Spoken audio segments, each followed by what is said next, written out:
Halo semuanya, selamat datang di video tutorial Java Generic. Sebelum kita mulai ke materi, kita kenalan dulu ya. Jadi nama saya adalah Eko Kurniawan Kanedi. Nah, saat ini kerja sebagai Technical Architect di salah satu e-commerce terbesar di Indonesia. Nah, saya sendiri sudah kerja lebih dari 10 tahun dan sekarang di luar kesibukan saya bekerja, saya juga sering bikin video tentang programming ya di YouTube channel saya, Programmer Zaman Now. Kalau teman-teman misalnya pengen diskusi sama saya secara langsung, teman-teman bisa lewat Telegram, atau Facebook, Twitter, juga Instagram. Atau kalau misalnya teman-teman dapat video ini dari siapapun, ini videonya sebenarnya free ya. Teman-teman bisa tonton langsung di channel Programmer Zaman Now. Kalau teman-teman misalnya pengen konsultasi dari perusahaan, atau pengen ngadain training ya, atau jasa konsultasi, itu teman-teman bisa kontak juga lewat email saya, echo.kanedi@gmail.com. Sebelum teman-teman belajar materi ini bukanlah materi Java yang dari dasar banget ya. Jadi teman-teman itu sebelumnya harus sudah mengerti beberapa materi yang sebelumnya pernah saya sharing juga di YouTube Programmer Zaman Now. Ini adalah materinya. Jadi materinya teman-teman harus sudah mengerti tentang Java dasar. Teman-teman juga harus sudah mengerti tentang Java Object Oriented Programming. Dan ini tambahan lah ya. Teman-teman kalau bisa udah ngerti juga tentang Java Standard Class yang 3 materi ini sebenarnya sudah ada di YouTube channel saya, jadi teman-teman tinggal tonton di sana secara free. Materi ini agendanya lumayan banyak ya, seperti contohnya kita akan berkenalan dengan generic, apa itu generic programming, lalu teman-teman akan belajar bagaimana cara membuat generic class, generic method, dan sebagainya. Teman-teman juga nanti akan belajar tentang apa itu invariant, covariant, dan juga kontravariant. Lalu teman-teman akan belajar tentang wildcard dan masih banyak sebenarnya materinya. Oke, jadi intronya kayaknya nggak usah lama-lama ya, kita akan langsung masuk saja ke materi.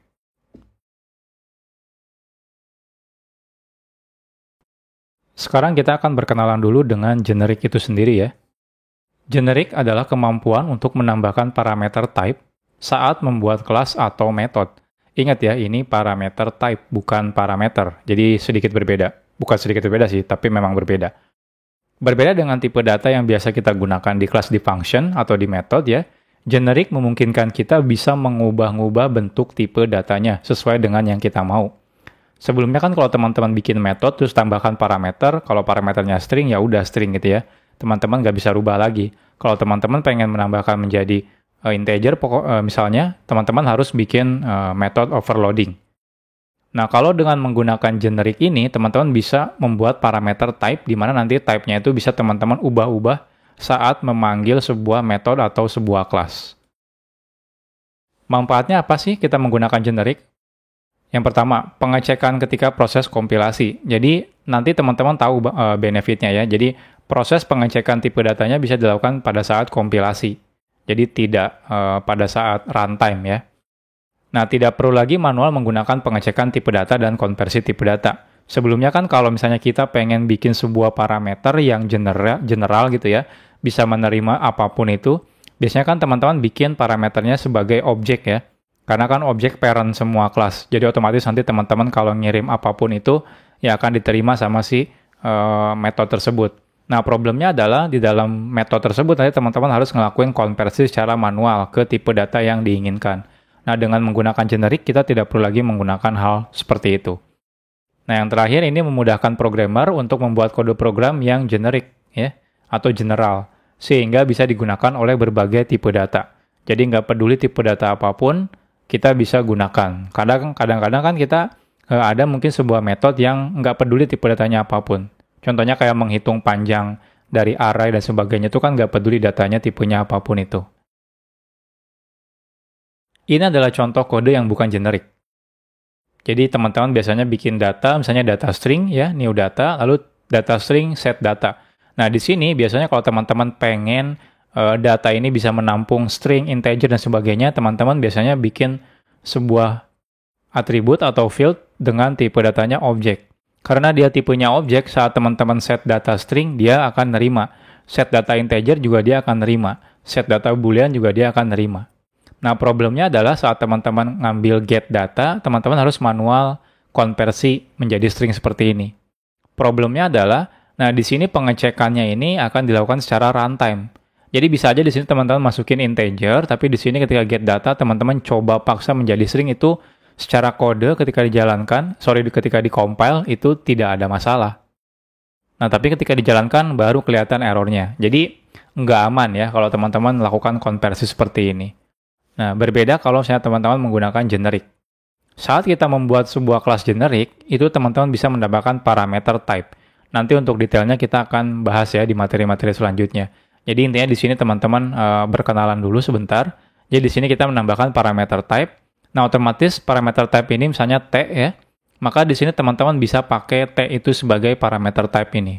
Jadi tipe data T. Contohnya di sini bikin private T data, public T get data, dan misalnya set data yang tipenya T juga. Nah, enaknya apa? Setelah teman-teman menggunakan parameter type seperti ini, saat teman-teman bikin data, di sini teman-teman bisa tentukan parameter type-nya apa. Di sini parameter type-nya misalnya string. Lalu di sini teman-teman bikin data string sama dengan new data. Nah, karena di sini teman-teman sudah set menjadi string, otomatis semua yang T ini akan berubah menjadi string semua. Jadi ketika set data akan menjadi string, ketika get data pun akan menjadi string. Nah, ketika teman-teman bikin objek misalnya data di sini integer, maka semuanya akan integer semua. Ketika teman-teman coba set data menjadi string ya, padahal di sini misalnya integer, ini akan error. Errornya pun pada saat proses kompilasi, bukan pada saat running. Jadi lebih aman. Jadi ketika dikompil udah pasti ini aman. Jadi ini salah satu kegunaan dari generic. Nah, jadi gimana nih cara bikin generic? Nah, kita akan bahas di materi-materi selanjutnya.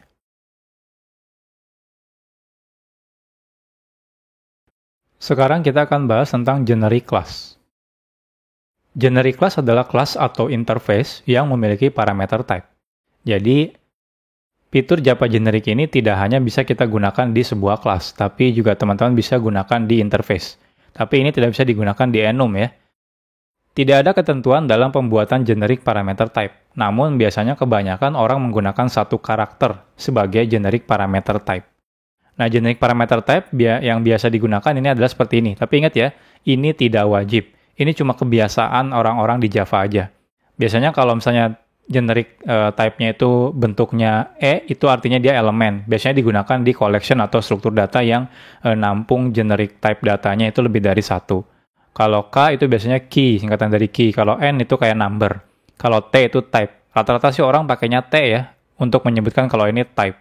Ada V, itu ada value, jadi kalau misalnya KV itu berarti key value. Dan selanjutnya kalau misalnya ini udah kepake semua, ada yang S, UV, dan seterusnya. Ya, jadi seperti ini. Jadi, tapi ini nggak wajib ya, ini cuma kebiasaan orang-orang aja. Jadi teman-teman bebas sih sebenarnya bikin generic parameter type mau namanya apapun terserah. Ini contohnya, jadi kita bikin sebuah kelas data ya, my data. Oh, di sini kita set sebagai generic class. Caranya apa? Tambahkan generic parameter type. Jadi tambahkan seperti ini, tanda ini diamond operator ya, ini tuh. Jadi tambahkan T seperti ini. Jadi artinya di bawah sini teman-teman sekarang bisa pakai T. Jadi contohnya private T data, ini bikin constructor yang parameternya T data, lalu bikin getter T dan setternya T. Oke, kita akan coba praktekkan, tapi saya belum bikin project-nya, jadi kita akan bikin project-nya dulu. Nah, kita bikin new project. Kita pilih Java. Next. Di sini saya akan belajar Java generic. Finish. Oke, saya maximize dulu. Selanjutnya di sini kita akan bikin sebuah package. Namanya programmer zaman now .generic. Ups, kelebihan ya. Saya klik kanan, refactor, rename, pilih generic. Oke, di sini kita akan bikin ya. Nama kelasnya adalah my data. Nah, seperti ini. Jadi untuk membuat kalau ini adalah tipe kelas generic, saya cukup tambahkan T seperti ini. Artinya di sini sekarang saya bisa pakai generic type T. Jadi private T misalnya data ini bisa seperti ini. Kalau saya di sini teman-teman namanya misalnya echo, ya berarti di bawah sini harus echo juga. Nggak harus uppercase contohnya, kalau misalnya gini juga bisa. Ya. Cuma kenapa direkomendasikan cuma satu karakter biar tahu aja kalau ini adalah generic parameter. Karena kalau misalnya di sini string gitu ya, kayak gini. Nanti kan di sini kita pakainya jadi string. Nanti kalau kita mau pakai string beneran jadi bingung ya, ke-replace sama generic parameter ini. Jadi kalau bisa sih jangan bikinnya ambigu. Jadi pakainya misalnya type. Lalu di sini kita akan bikin get data dan juga set data.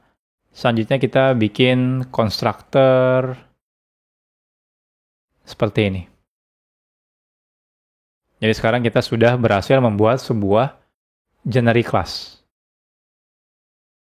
Nextnya gimana caranya kita ingin membuat si generic object dari generic class yang sudah kita buat. Simple. Jadi saat teman-teman bikin my data, biasanya kan cuma nama kelasnya, habis itu nama variabelnya. Nah, sekarang kita enggak.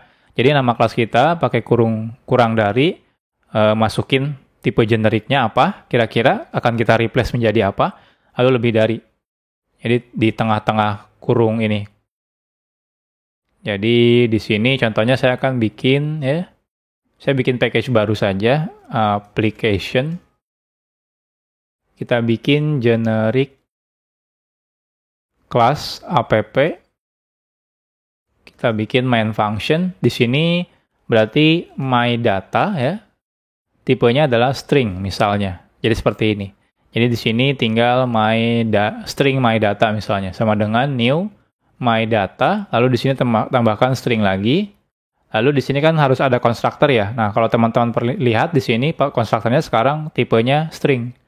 Jadi di sini teman-teman harus masukkan string. Ya contohnya di sini echo.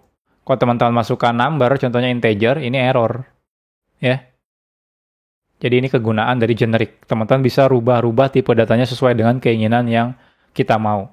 Kalau misalnya teman-teman mau bikinnya integer, ingat ya, ini tipe datanya harus objek generic itu. Jadi nggak bisa integer gini, ini nggak bisa. Harus yang objeknya integer, seperti ini. Jadi di sini misalnya integer my data sama dengan new my data, di sini integer, di sini 10 misalnya. Nah, seperti ini. Nah, sekarang kalau teman-teman perhatikan, string my data, get data, lihat di sini get data, balikannya adalah string. Padahal kan kalau kita lihat ini bukan string ya, tapi parameter generic. Jadi ini otomatis menjadi string. Jadi teman-teman nggak perlu ngelakuin konversi kayak gini, string, itu nggak perlu lagi. Karena sudah otomatis menjadi string. Jadi di sini integer value sama dengan integer my data, get data.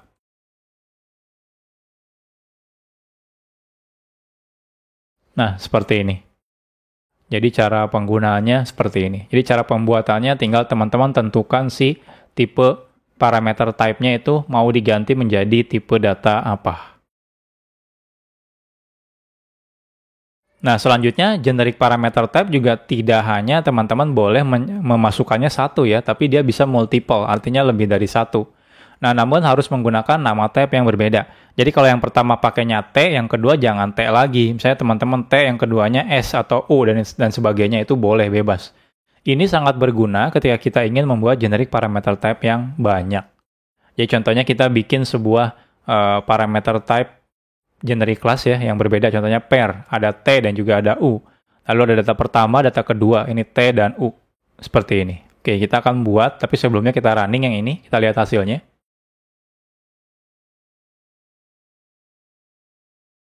Sukses ya. Nah, sekarang kita buat lagi. Di sini kita bikin pair ya. Nah, di sini saya maunya adalah T dan U. Lalu di sini kita tinggal masukkan saja private T first ya. Private U second. Selanjutnya saya akan bikin constructor dua-duanya. Seperti ini, lalu kita akan bikin getter dan setter. Selesai.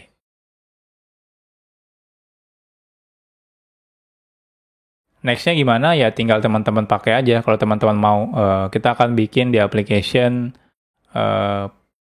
pair app. Jadi tinggal pair ya.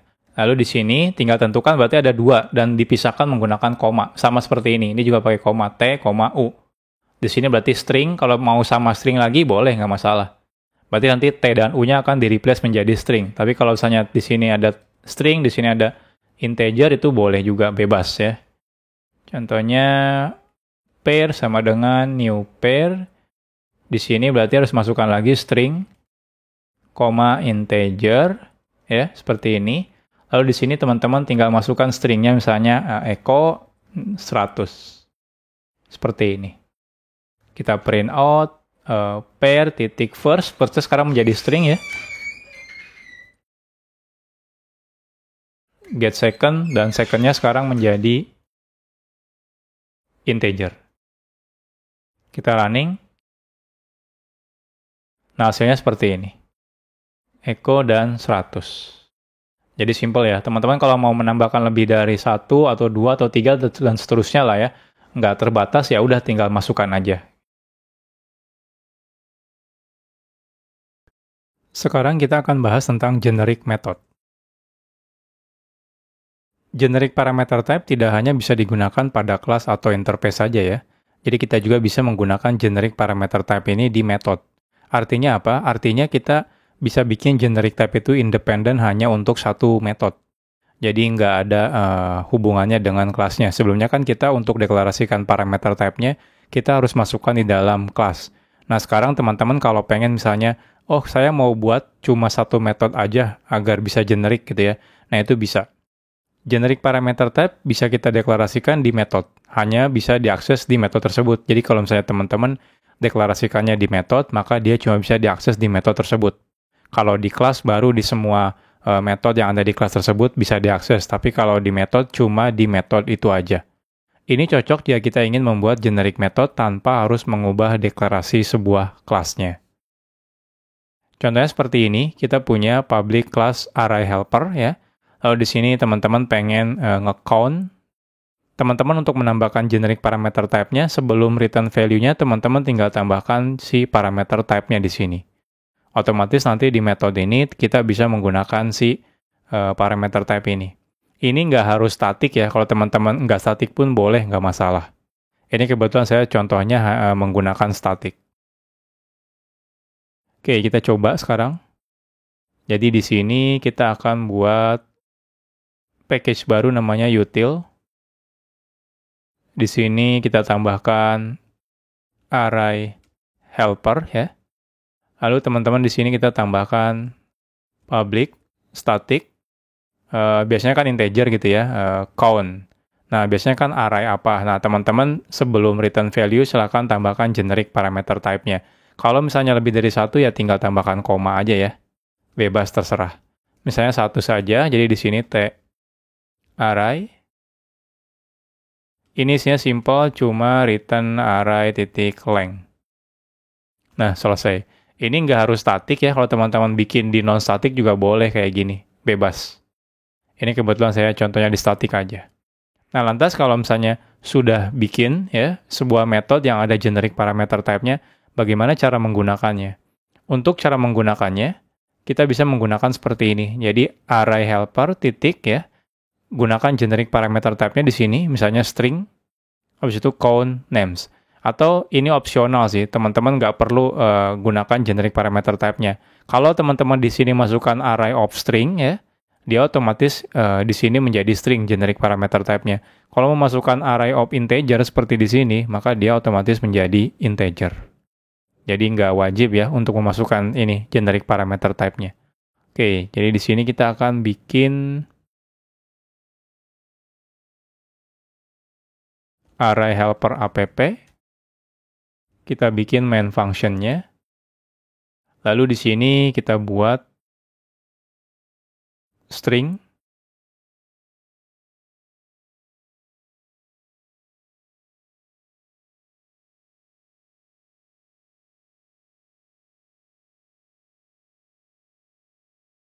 Ups. Nah, selanjutnya teman-teman buat juga yang, oh ini integer ya. Integer numbers sama dengan misalnya 1, 2, 3, 4, 5.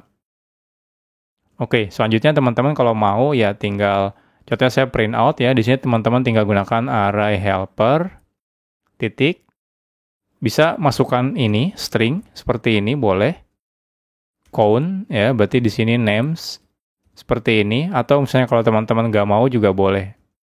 Nggak menyebutkan ininya, stringnya ya, langsung seperti ini.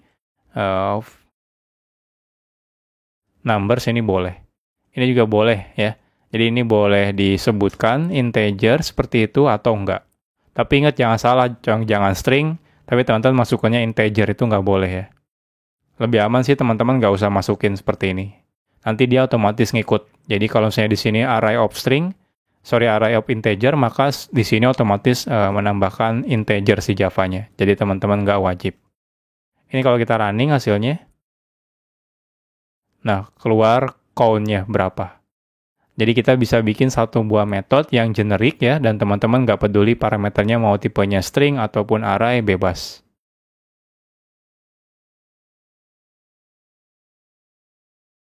Sekarang kita akan bahas tentang invariant.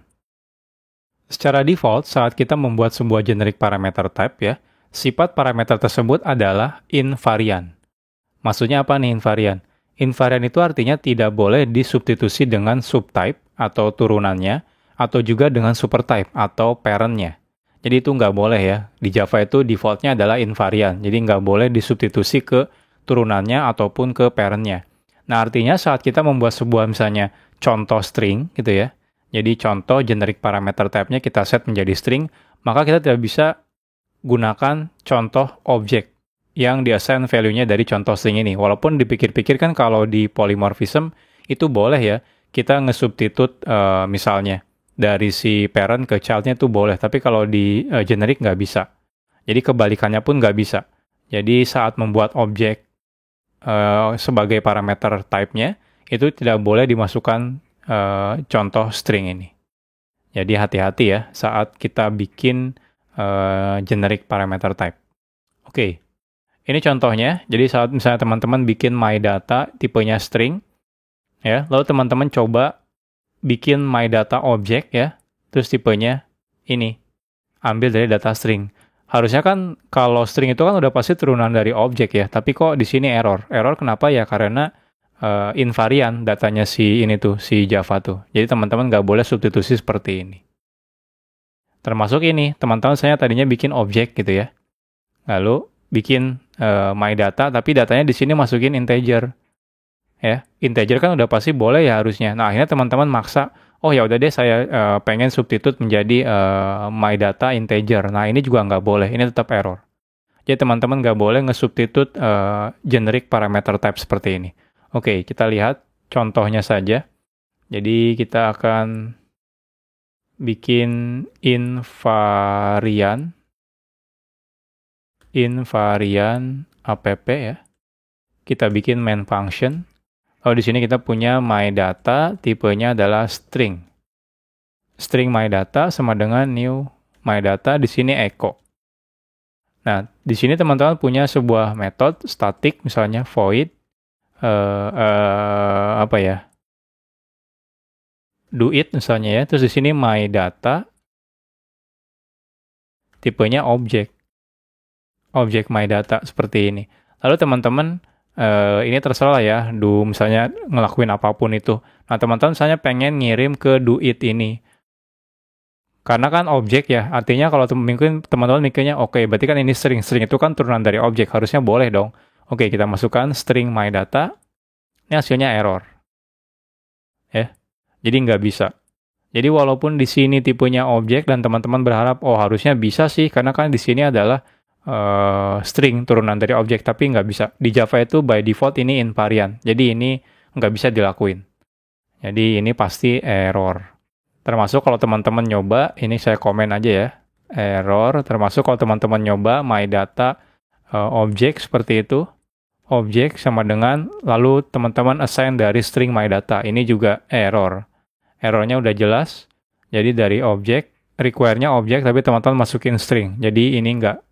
Jadi nggak ada hubungannya polymorphisme dengan si generic. Jadi teman-teman nggak boleh. Ini kan dari dari string ke objek ya, artinya dari child ke parent. Nah gimana kalau dari parent ke child? Itu juga nggak boleh. Jadi kalau MyData, di sini teman-teman punya objek sama dengan new MyData. Nah teman-teman di sini misalnya iseng, masukin 1000 gitu ya. Ini sukses, kenapa? Karena ketika teman-teman masukin 1000, ini kan udah pasti objek juga ya. Oh ya, saya sebelumnya kayaknya belum bahas ya. Jadi di sini tuh nggak wajib kalau teman-teman ngetik ulang. Seperti ini nggak wajib, teman-teman bisa langsung hapus aja ini. Ini fiturnya sejak, saya agak lupa ya, sejak di Java 8 atau Java 9 gitu. Ini kayak operator Diamond ini udah bisa dipakai. Jadi teman-teman nggak perlu deklarasikan ulang seperti ini. Ini udah otomatis. Contohnya seperti ini juga.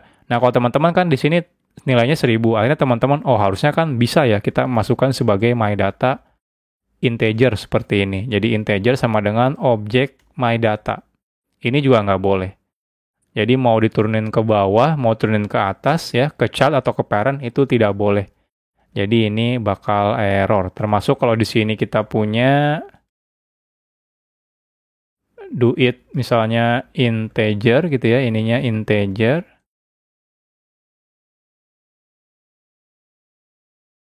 Seperti ini, lo teman-teman iseng do it integer object MyData, ini juga error, nggak boleh. Karena di sininya MyData object, tapi di sini MyData integer. Jadi nggak ada hubungannya antara polymorphisme atau inheritance di generic. Jadi teman-teman nggak boleh ngelakuin tersebut. Jadi kalau udah di setnya string, cuma dikirim ke parameter yang nerima string lagi. Kalau di sini objek, ke yang objek lagi. Kalau coba-coba ke yang integer itu udah nggak akan bisa. Jadi ini defaultnya. Lantas gimana kalau misalnya kita beneran pengen ngelakuin substitute, entah ke parent atau ke child. Nah, nanti kita akan bahas di materi selanjutnya.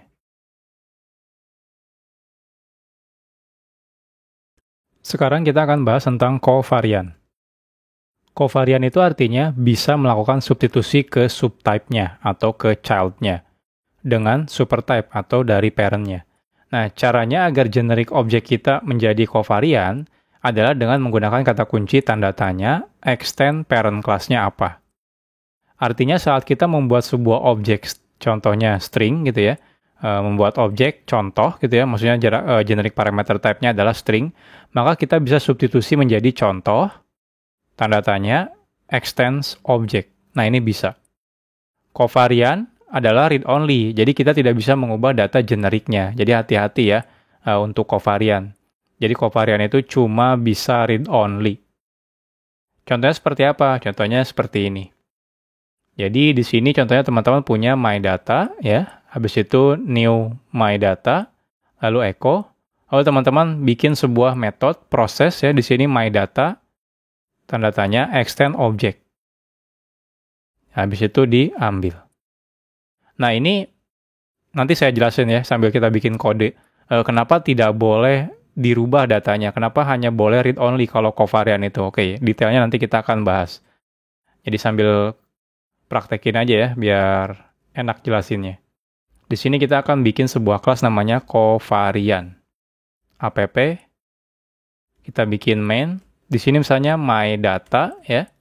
Di sini string sama dengan new MyData echo. Contohnya seperti ini. Lalu di sini kita punya metode static void process. Nah, di sini teman-teman pengen apapun itu misalnya ya. Yang penting dia extend si object. Nah, itu bisa. Jadi ini MyData. Nah, di sini teman-teman, jadi tinggal di sini kita bisa kirim proses string MyData. Nah, ini boleh. Ini namanya adalah covariant. Ingat, ketika covariant, itu teman-teman cuma boleh ngambil data generiknya. Contohnya kan di MyData itu kita ada get data, ada juga set data.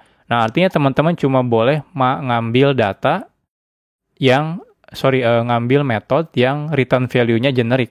Tapi tidak boleh memanggil metode yang parameter type-nya adalah ini. Generik. Problemnya apa sih kalau misalnya kita boleh misalnya ya.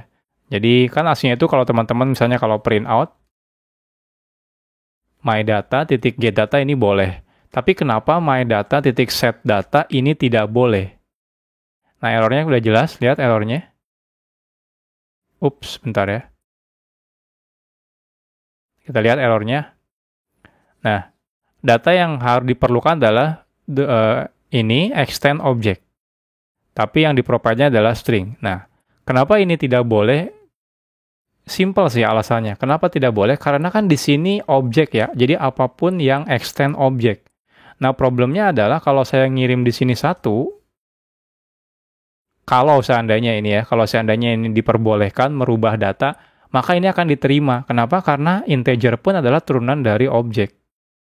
Jadi bayangin ini bahaya banget. Tadinya di sini kita string, lalu kita kirim ke sebuah metode di mana di sini adalah covariant, ya.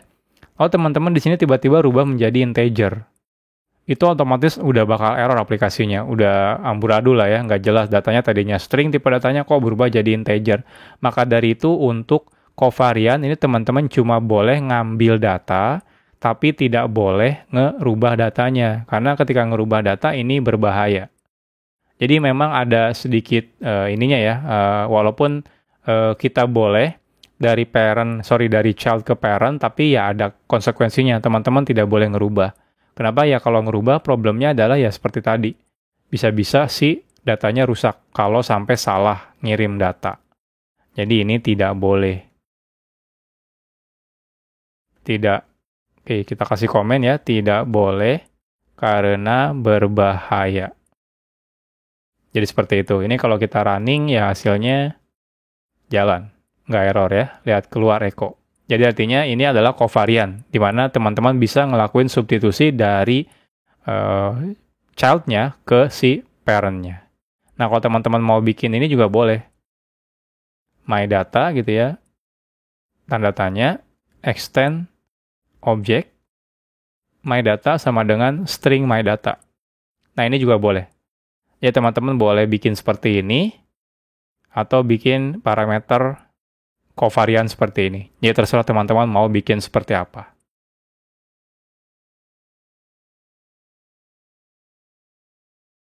Sekarang kita akan bahas tentang kontravarian. Kontravarian itu artinya kita bisa melakukan substitusi supertype atau parent ke subtype, ke child-nya. Jadi ini kebalikannya dari covariant. Kalau covariant itu dari child ke parent, kalau kontravarian itu dari parent ke child. Caranya kita bisa menggunakan kata kunci ini, tanda tanya, super subclass. Kalau yang covariant kan tanda tanya extend parent class. Kalau ini enggak, tanda tanya super subclass. Jadi dari sini kita bisa lihat lah. Jadi tanda tanya itu apapun itu yang supernya si subclass ini. Artinya saat kita membuat sebuah generic object, contohnya contoh objek gitu ya, maka kita bisa substitute menjadi contoh tanda tanya supernya string. Kenapa? Karena si string itu child-nya dari si objek. Artinya objek itu supernya si string. Nah ini boleh. Jadi contoh tanda tanya super string itu artinya apapun itu ya, objek apapun itu, tipe apapun itu, di mana dia harus si superclass-nya dari si string, di mana objek itu adalah masuk ke superclass-nya si string. Kontravariant adalah bisa read dan read, namun perlu berhati-hati ketika melakukan read. Jadi kalau read-nya sudah pasti aman, tapi read-nya itu belum tentu aman, ya. Bahkan bisa menyebabkan error kalau kita salah atau tidak hati-hati. Terutama kalau sampai parent-nya itu punya banyak child. Contohnya objek. Objek itu kan punya banyak child ya. Semua kelas di Java itu kan otomatis dia adalah turunan dari objek. Nah ini contohnya. Jadi kita punya myData objek. Di sini adalah objek myData. Ketika bikin new myData, kita masukkan string boleh ya. Kenapa? Karena ini kan objek. String itu adalah turunan dari si objek.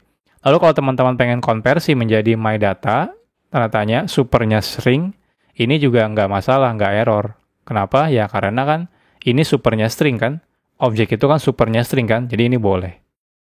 Nah ini juga boleh kalau teman-teman gunakan pakai parameter seperti ini. Nah di sini kalau teman-teman pengen rubah, gampang. Tinggal myData, setData, echo. Ini boleh. Nah gimana kalau getData? Itu juga boleh. Tapi untuk getData sebenarnya agak sedikit berbahaya. Jadi kalau covariant itu get datanya aman, tapi set datanya berbahaya. Tapi kalau kontravariant itu kebalikannya. Set datanya aman, tapi get datanya tidak berbahaya. Jadi, contohnya, kita akan coba lihat praktek langsung ya. Di sini kita bikin kontravariant. Kita bikin main di sini, lalu public static void process. Di sini myData, supernya string. Lalu di sini kita bikin myData objek ya. Objek itu adalah supernya string, sudah pasti. Lalu kita masukkan string. Lalu kalau teman-teman pengen konversi my data, supernya string, ini boleh. Ya. Ini artinya kontravarian. Termasuk teman-teman kalau mau manggil proses objek my data ini juga boleh. Ini adalah kontravarian. Kalau kita running ini harusnya nggak ada masalah ya, nggak error. Nah, karena di sininya adalah objek, dan di sini teman-teman apapun itu yang penting parent class-nya string, di sini teman-teman aman, mau ngeset apapun. Jadi my data titik set datanya echo, ini nggak masalah. Jadi boleh, aman ini. Jadi kalau teman-teman running ini aman harusnya. Nah, ini lihat, aman ya. Nah, kalau coba kita print out di sini ya. Objek my data, get data, seperti ini, kita running lagi. Ini hasilnya echo ya, berarti artinya set datanya di sini aman. Nah, gimana kalau kita get data? Nah, ini get data, misalnya my data titik get data. Ini string value contohnya. Ini kan error ya. Errornya apa? Karena kan get data itu dia adalah supernya si string. Artinya kan apapun itu yang supernya string. Jadi teman-teman kalau mau konversi ke string ya dipaksa melakukan typecast seperti ini. Nah, kalau kita print out di sini ya, misalnya di sini proses parameter plus value. Nah, ini kita running. Proses parameter echo ya, echo yang ini ya. Oh ya, ini kita rubah aja dulu Eko Kurniawan biar kelihatan perubahannya. Nah, ini proses parameter Eko, lalu kita rubah Eko Kurniawan, dan di sini Eko Kurniawan. Ini sekilas tidak ada masalah sebenarnya. Kelihatannya sih baik-baik saja, tapi sebenarnya ini berbahaya ketika teman-teman ngelakuin hal ini. Bahayanya apa? Bahayanya adalah karena yang dikirim ke sini ini adalah si ini. My data generic parameternya objek. Artinya kalau objek, itu sebenarnya bisa di-set apapun itu. Entah itu string ataupun yang lainnya. Jadi kalau di sini saya set datanya, bukan string. Set data menjadi 1000 gitu ya. Ini valid. Kenapa? Karena kan my data itu generic type-nya adalah objek. Jadi kalau saya set string kah, saya set integer itu valid. Dan kalau teman-teman perhatikan tidak ada nih kode yang error. Tapi kalau kita coba jalankan, error. Errornya adalah teman-teman coba ngerubah value integer menjadi string di sini ya. Akhirnya menjadi error. Jadi hati-hati kalau teman-teman menggunakan kontravarian. Jadi kontravarian itu walaupun aman di set datanya, tapi nggak aman ketika teman-teman nge-get datanya. Lalu teman-teman coba paksa menjadi si string. Jangan gara-gara di sini ada superstring, teman-teman paksa menjadi string. Karena superstring itu kan objek. Jadi objek itu sebenarnya bisa di-set apapun. Jadi kalau mau di sini teman-teman ya objek gitu ya, jangan string. Kalau objek itu aman, nggak akan error ini. Nah, lihat tidak akan error. Cuma parameter di sini berarti bukan lagi string, tapi integer. Jadi hati-hati teman-teman ketika menggunakan kontravarian. Jadi walaupun misalnya di sini aman nge-set datanya, tapi nge-get datanya tidak aman. Jadi ini kebalikan dari si covariant. Sekarang kita akan bahas tentang bounded type parameter. Kadang kita ingin membatasi data yang boleh digunakan di generic parameter type. Jadi misalnya kita pengen yang boleh itu datanya ABC misalnya. Nah, kita bisa menambahkan constraint di generic parameter type dengan menyebutkan tipe yang diperbolehkan kira-kira apa saja. Secara otomatis nanti tipe data yang bisa digunakan adalah tipe yang sudah kita sebutkan atau kelas-kelas turunannya. Jadi kalau teman-teman bilangnya, oh ini cuma boleh string gitu ya, berarti nanti cuma string doang. Ini cuma boleh string dan number, itu berarti cuma string dan number doang. Secara default itu constraint type itu adalah tipenya adalah objek, sehingga semua data bisa dimasukkan. Jadi kalau teman-teman tidak definisikan constraint type-nya, itu secara default dia adalah objek. Jadi tidak ada batasan intinya ya, karena kan semua kelas di Java itu turunan dari objek. Nah, seperti apa sih caranya? Nah, seperti ini caranya.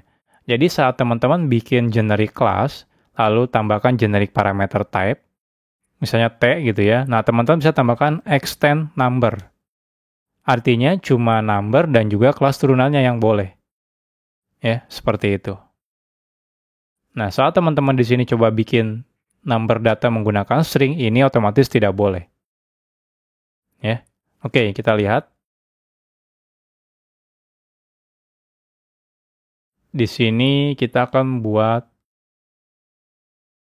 constraint app main. Di sini saya akan bikin static class ya. Public static class number data, lalu di sini T, lalu di sini extend number, Java lang number.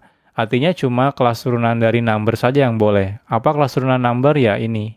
Kayak double, float, integer, dan sebagainya. Yang lainnya nggak boleh. Artinya di sini saya akan bikin private T data, lalu saya bikin getter setter, dan saya akan bikin constructor. Selesai. Berarti di sini saya akan bikin number data ya. Ini tipenya integer, bisa. Seperti ini. Number data tipenya long juga bisa. Karena long turunan dari number juga. Nah, seperti ini. Nah, kalau saya coba paksa number data string,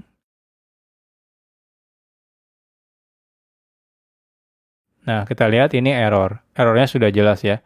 Tipe parameter string itu is not within its bound, should extend Java lang string. Jadi, harus yang turunan dari number atau number. Jadi, kalau saya setnya number, ya berarti cuma boleh number dan turunannya. Yang bukan turunannya itu nggak boleh. Defaultnya itu adalah, kalau teman-teman tidak definisikan, ini adalah objek. Makanya semuanya bisa. Tapi kalau saya perkecil jadi number, berarti itu cuma number doang. Nah, apa untungnya sih kalau misalnya kita menambahkan seperti ini? Untungnya adalah di code ini, ya, otomatis kalau saya set menjadi number, semua function yang ada di number itu bisa diakses. Contohnya di sini, saya mau ngakses ya, di titik data, titik, nah ini metode-metode yang ada di number, ini otomatis bisa diakses semua di sini. Double value misalnya. Nah, kalau sebelumnya kan ini objek, ya. Jadi cuma metode yang ada di objek doang yang bisa diakses tuh, kalau teman-teman perhatikan. Cuma ada equals, get class, dan yang lain-lain yang cuma ada di objek. Tapi kalau saya jadikan number, itu semua metode yang ada di number ini bisa diakses di generic type-nya ini. Ya. Jadi ya, ada plus minusnya lah teman-teman. Nah, biasanya sih ini emang kalau misalnya teman-teman pengen spesifik bikin generic type untuk kebutuhan tertentu. Jadi defaultnya sih kalau misalnya nggak butuh ya udah biarin aja semuanya boleh gitu ya. Kecuali teman-teman beneran pengen akses metode-metode yang ada di number gitu ya, di generic parameter type T ini, ya udah tinggal di set di sini menjadi number. Nah, ini error ya. Kita komen, kita errorkan di sini error. Jadi seperti ini. Ini teman-teman bisa. Nah, gimana kalau multiple bounded type parameter? Jadi sebelumnya kan kita cuma satu ya. Gimana kalau ini multiple? Nah, kadang kita ingin membatasi tipe data dengan beberapa jenis tipe data di generic parameter type. Nah, kita bisa menambahkan beberapa bounded type parameter dengan karakter dan setelah bounded yang pertama. Jika ingin menambahkan lagi, cukup gunakan karakter dan lagi diikuti bounded type-nya lagi. Jadi contohnya teman-teman pengen extend number dan string seperti ini ya. Cuma ini error. Kenapa errornya? Yang kedua itu hanya boleh interface. Jadi yang pertama ini kelas, tapi yang kedua ini nggak boleh kelas lagi, harus interface. Nah, kenapa nggak boleh kelas lagi? Simple, karena di Java itu kita kan tidak boleh punya parent lebih dari satu kelas. Jadi parentnya cuma boleh satu, jadi ini nggak boleh. Jadi kalaupun mau teman-teman yang keduanya harus interface. Yang ketiganya di sini juga harus interface. Yang keempatnya juga harus interface dan seterusnya. Pokoknya yang pertamanya doang yang boleh kelas. Kebelakangnya harus interface. Oke, oleh karena itu kita akan bikin contoh kasusnya yang sedikit berbeda. Jadi di sini kita akan bikin sebuah kelas namanya employee ya. Habis itu kita bikin kelas manager, extend-nya employee, bikin kelas vice president, extend-nya employee. Lalu kita bikin sebuah interface namanya say hello, can say hello. Oke, di sini saya akan buat kelas baru namanya multiple constraint ya. App. Di sini saya akan bikin public static abstract class ya, employee, lalu public static class manager, ini adalah extend-nya employee.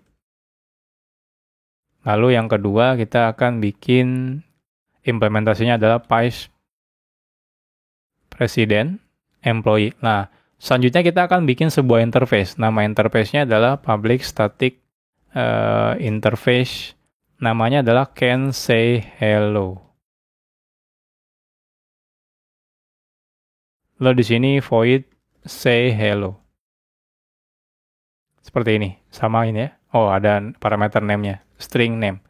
Nah, selanjutnya saya pengen si vice president itu bisa say hello. Jadi di sini kita bisa implement can say hello. Nah, sekarang kita implementasikan. Di sini return as out hello plus name. Selesai. Artinya di sini vice president bisa can say hello, tapi kalau manager ini nggak bisa ya. Nah, selanjutnya kita akan bikin generic parameter type. Jadi kita akan bikin namanya data. Jadi di sini kalau teman-teman pengen parameternya extend lebih dari 2 ya, atau constraint-nya boleh harus 2. Kelas dan interface, teman-teman bisa seperti ini. Jadi T, extend, ini kelasnya apa, lalu dan interface-nya apa. Jadi di sini kita akan bikin public static class data T ya. Di sini extend employee, jadi cuma boleh turunan dari employee. Selesai.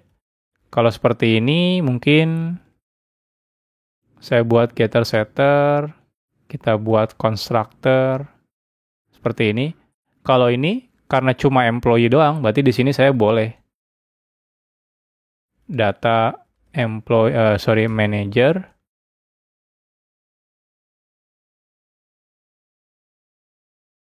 new manager, ini boleh ya.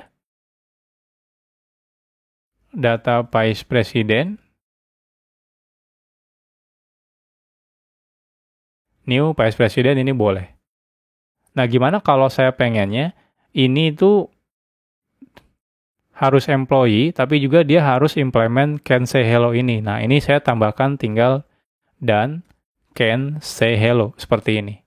Nah, artinya di sini si manager ini otomatis error. Kenapa? Karena manager itu tidak implement can say hello. Jadi yang bisa cuma yang can say hello. Nah, untungnya apa? Untungnya adalah di sini berarti saya bisa ngakses metode si can say hello itu. Jadi this titik data titik can say hello-nya bisa. Say hello-nya bisa. Tapi kalau saya hapus ini dia nggak bisa diakses lagi. Nah, ini error. Ya. Jadi seperti itu. Jadi ini otomatis error manager tidak implement can say hello. Nah, seperti itu ya. Jadi seperti ini. Jadi kalau teman-teman pengen nambahin constraint 1, ya teman-teman bisa. Seperti yang sebelumnya. Seperti ini ya, tinggal extend number. Jadi kalau misalnya teman-teman pengen constraint-nya lebih dari 1, tinggal tambahkan n, ikuti dengan interface yang pertama. Kalau mau nambah lagi, tinggal n, interface yang kedua, tambah lagi n, interface ketiga, dan selanjutnya. Bebas.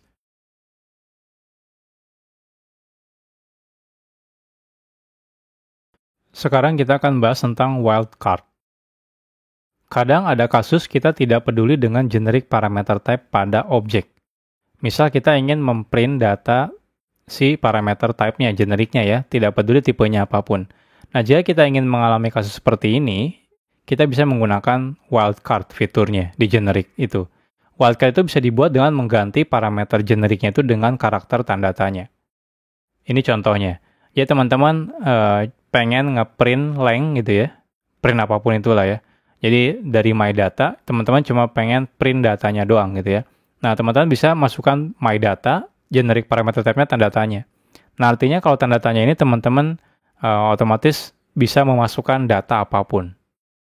Ketika get data, dia jatuhnya jadi objek ya, get datanya. Jadi nggak akan bisa dikonversi kemana-mana. Dan bahkan kalau bisa sih jangan sekali-kali ngelakuin konversi ataupun ngelakuin set data kalau tipenya adalah wildcard seperti ini, karena bahaya. Karena teman-teman nggak tahu data yang dimasukkan itu apakah string, integer, dan sebagainya.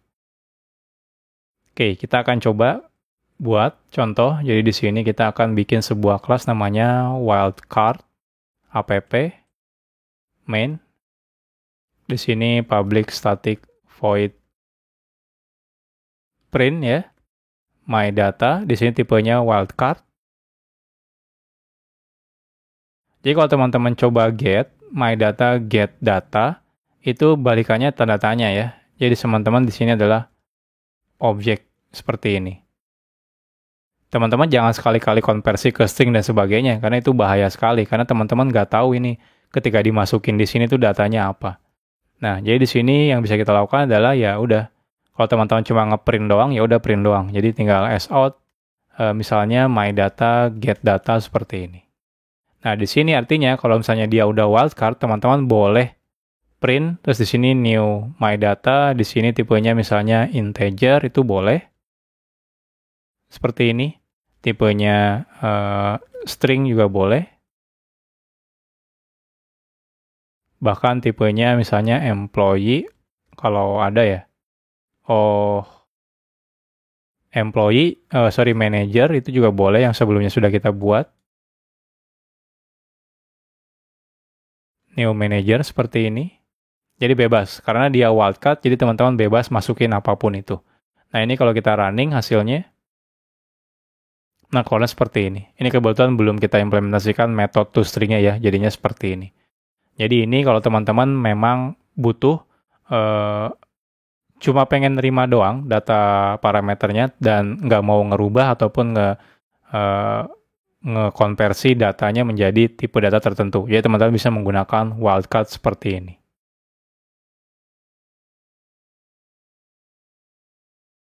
Sekarang kita akan bahas tentang type erasure. Type erasure itu adalah proses pengecekan generik pada saat compile time. Dan dia akan menghiraukan pengecekan pada saat runtime, artinya aplikasi berjalan. Jadi sebenarnya yang dilakukan sama si Java itu seperti ini. Jadi proses pengecekan generik ini, ya, pengecekan generik, itu sebenarnya dilakukan pada saat kompilasi. Pada saat runtime itu sebenarnya tidak akan lagi dilakukan pengecekan. Type erasure ini menjadikan informasi generik yang kita buat itu sebenarnya akan hilang ketika kode program kita telah dikompil menjadi binary file Java-nya. Compiler akan mengubah generic parameter type itu menjadi tipe datanya adalah objek di Java. Jadi sebenarnya saat kita bikin seperti ini, contohnya ya, kita bikin kelas data dengan tipe parameter generiknya T, lalu T di sini seperti ini, sebenarnya ini akan dilakukan konversi menjadi seperti ini. Ketika di-compile itu sebenarnya jadi ini. Jadi nggak ada sebenarnya info-info generik itu ketika teman-teman sudah ngelakuin kompilasi dan source code-nya sudah di-compile. Ini adalah type erasure. Jadi memang itu sudah bawaan Java-nya. Nah, karena informasi generik itu hilang ketika kita sudah menjadi binary file ya, ketika menjadi binary file itu, jadi oleh karena itu konversi tipe data generik akan sangat berbahaya jika dilakukan secara tidak bijak.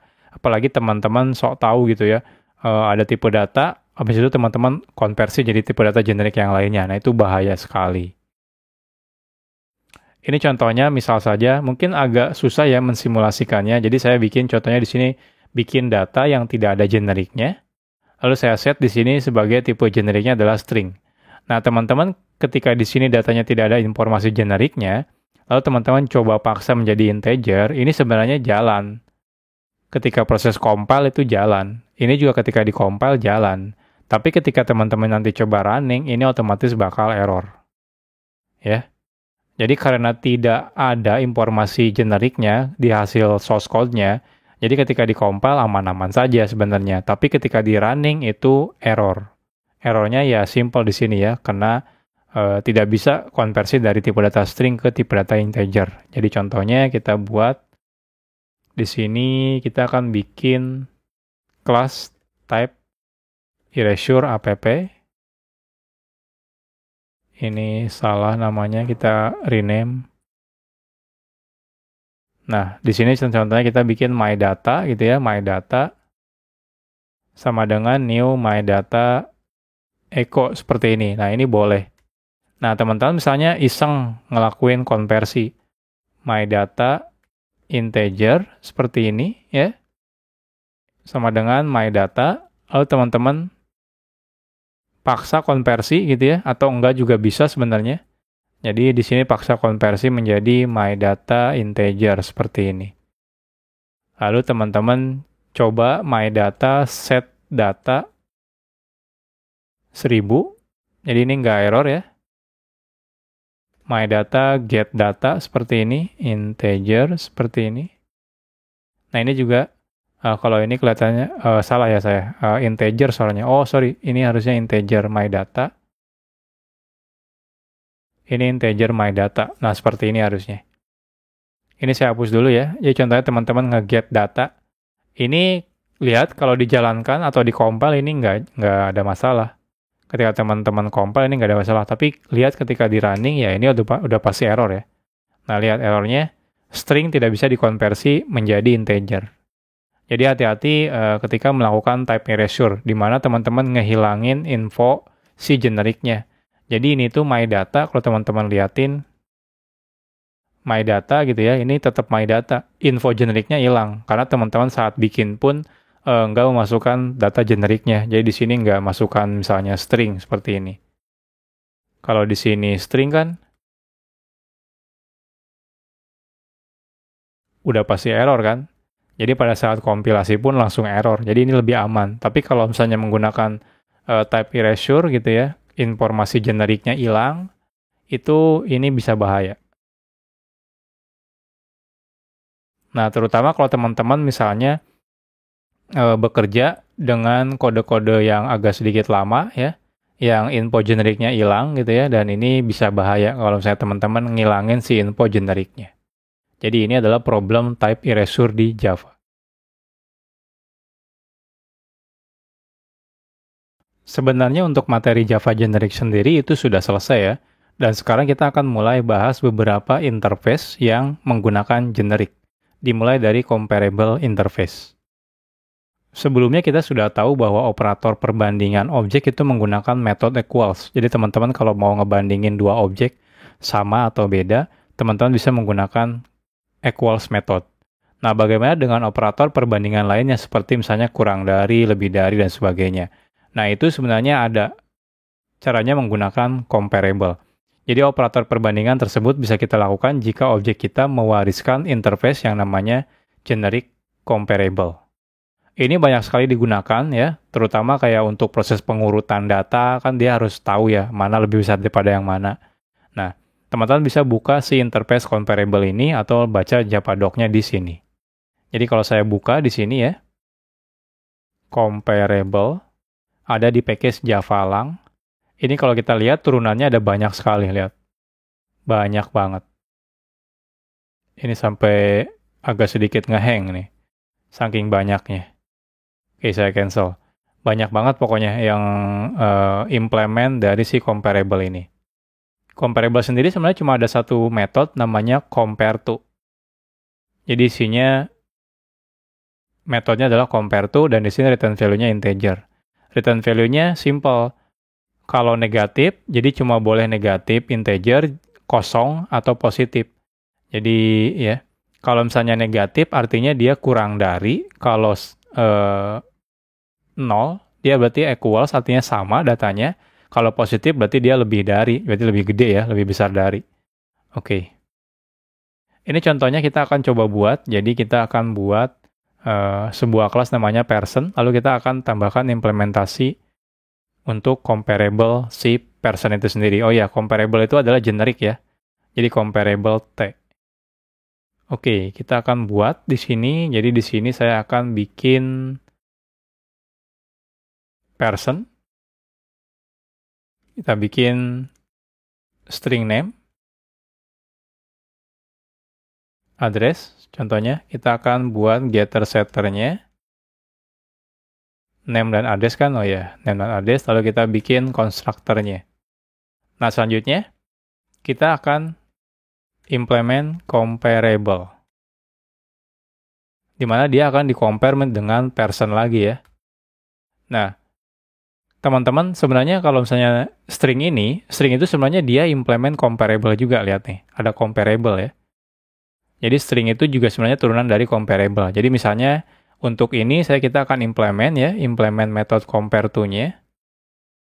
Di sini, ini simple, misalnya kita akan compare pakai namanya aja. Jadi this titik name, titik compare to, O parameternya titik name. Jadi seperti ini. Jadi kita untuk ngelakuin komparasinya cukup menggunakan namanya misalnya. Teman-teman kalau mau bandingkan sama address-nya juga boleh, terserah. Oke, next-nya kita akan coba buat sebuah program di mana kita akan mengurutkan data si orang ini. Berarti kita akan urutkan data orang-orang ini berdasarkan namanya. Jadi cukup menggunakan arrays.sort. Di sini berarti kita akan bikin kelas comparable app. Lalu kita di sini bikin person ya.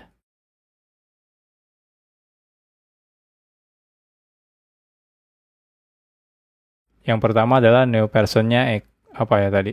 Eko, Budi, dan Joko. Misalnya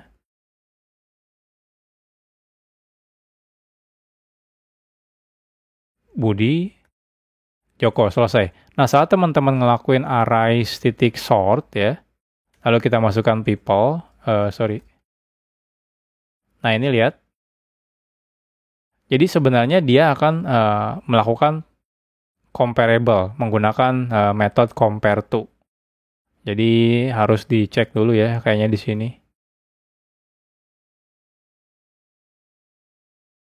Agak-agak panjang, tapi intinya kalau teman-teman perhatikan isinya itu sebenarnya dia ngelakuin comparable-nya menggunakan method compare to.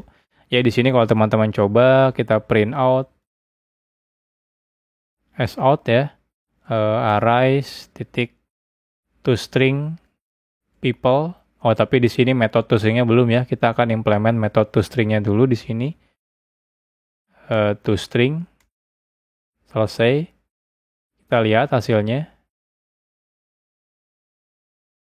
Yang pertama Budi ya, yang kedua Eko, dan yang ketiga adalah Joko, benar. Nah, gimana kalau person ini tidak implement comparable? Ini saya hapus, ini saya hapus. Kita lihat hasilnya. Error, ya. Tidak bisa dikonversi, jadi si person ini pengen dikonversi menjadi comparable, tapi dia nggak bisa. Kenapa? Karena personnya tidak implement si comparable. Jadi seperti itu. Ini contoh beberapa tempat saja ya yang menggunakan comparable. Sebenarnya banyak banget yang menggunakan comparable. Jadi ini contohnya di sorting. Jadi teman-teman kalau mau ngebandingin satu objek dengan objek yang lain, di mana bukan equals ya, kayak lebih dari sama dengan gitu, teman-teman cukup menggunakan compare to. Kalau return-nya 1, berarti, positif berarti lebih besar. Kalau sama berarti sama. Kalau misalnya negatif berarti dia lebih kecil datanya.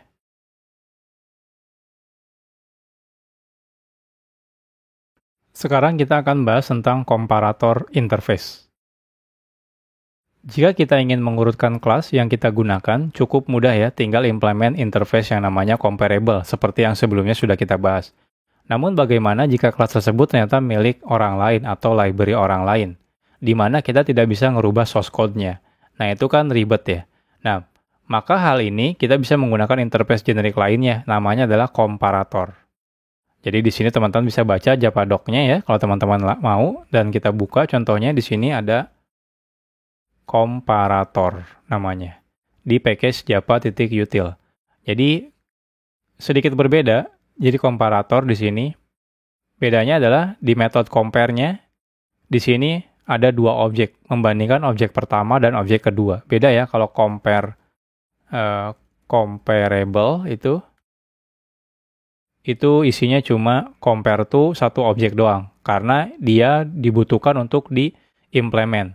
Tapi kalau komparator itu bukan untuk diimplement sama si objeknya, tapi memang untuk dibuatkan semacam pembandingnya. Contohnya seperti apa cara penggunaannya? Nah, kita lihat lagi di contohnya. Jadi contohnya kita akan bikin anonymous class di sini untuk komparator person. Anggap aja person itu kelas orang lain ya. Kita tidak bisa mengubahnya misalnya. Misal saja. Nah, teman-teman cukup bikin komparator baru, lalu di sini tinggal bandingkan objek pertama dengan objek kedua. Contohnya di sini saya bandingannya menggunakan get address contohnya. Teman-teman boleh compare-nya pakai get name lagi atau get address juga nggak masalah. Jadi di sini kita akan buat sebuah kelas namanya komparator app ya. Saya akan copy saja ya, copas saja dari sini ke sini. Jadi di sini kita anggap saja person ini misalnya tidak implement comparable misalnya ya. Misal saja. Jadi teman-teman di sini tinggal bikin komparator seperti ini. Tipenya adalah person, generiknya. New komparator ya, seperti ini. Tinggal teman-teman bandingkan objek pertama dengan objek kedua. Contohnya, objek pertama titik get name titik compare to, objek kedua titik get name. Contohnya, kita akan compare berdasarkan nama misalnya. Nah, setelah selesai, teman-teman kalau pengen mengurutkan, cukup gunakan arrays, titik, short ya, terus people, terus komparatornya apa. Nah, seperti ini. Jadi simple ya. Kalau kita print out, arrays, titik to string, people, kita run, hasilnya harusnya sama saja. Nah, lihat. Sudah diurutkan ya, Budi, Eko, dan Joko. Jadi itu. Jadi ini adalah interface komparator. Jadi teman-teman bisa gunakan komparator untuk melakukan contohnya pengurutan di mana kelasnya yang akan teman-teman lakukan komparasinya itu tidak bisa dirubah lagi.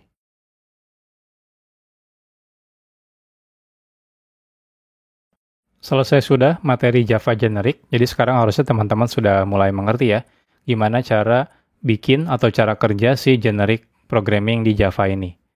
Nah, next-nya teman-teman kira-kira perlu belajar apa lagi nih?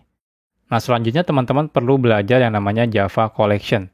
Java Collection ini lebih tepatnya adalah struktur data di Java. Jadi nanti teman-teman di Java Collection perlu belajar seperti list, array list, set, map, dan yang lain-lain. Banyak banget sebenarnya struktur data yang sudah disediakan di Java. Jadi mungkin sekian aja videonya. Lebih dari 1 jam, lumayan lama juga. Nah, kalau teman-teman ada kritik atau saran, silakan masukkan di komentar, dan mudah-mudahan ilmunya bermanfaat ya.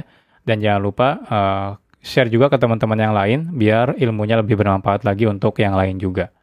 Nah, mungkin sekian ya, kita ketemu lagi di video tutorial selanjutnya. Salam programmer zaman now. Bye-bye.